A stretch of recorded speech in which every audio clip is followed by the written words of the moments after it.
6:47, let's get you caught up on all the latest primary election results. One of the biggest races was the Democratic race to challenge Governor Scott Walker in November. A field of 8 candidates were on the ballot, but through it all, one name loomed over the rest.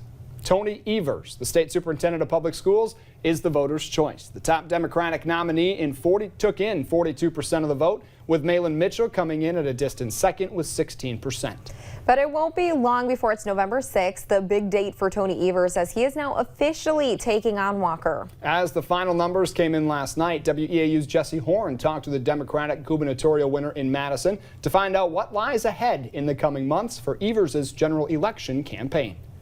And a good morning from Madison. Tuesday night, Tony Evers telling his supporters to end his speech, "It's time for a change, Wisconsin. Let's get to work." And for him, that work begins this morning, as he is now the Democrat candidate who will face off against two-term incumbent Republican Scott Walker.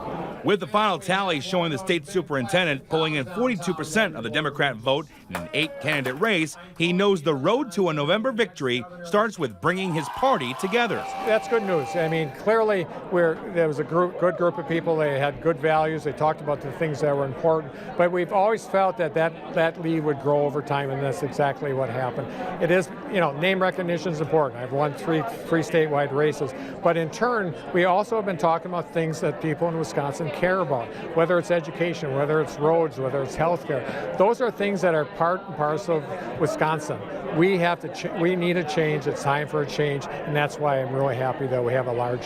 How important now in the next few days to try and get all the support that you ran against now to get onto your side? I know Kelda Royce is already going on Twitter to say she's backing you right now. It's now a collective front. How much is it now to make sure every Democrat that ran against you now is running with you? Well, I'll be reaching out to all of them. I mean, there's some healing process that goes on with this too, so I'm not going to rush that. But we're starting tomorrow, crisscrossing the state. Our great Lieutenant Governor candidate that I'll be running with will be crossing the state the next 3 days. We're going to unify this party. Now it really kicks into gear, and your opponent now, we can say that, your opponent is starting his bus tour tomorrow in La Crosse and Eau Claire. How much is the western part of the state, in the Chippewa Valley, really going to be in trying to bring your campaign on in? There's no question they were good for me tonight, and they're going to be good for me next November. And they've always been good for me, whether running for state superintendent or whether in this primary or for the big enchilada next November.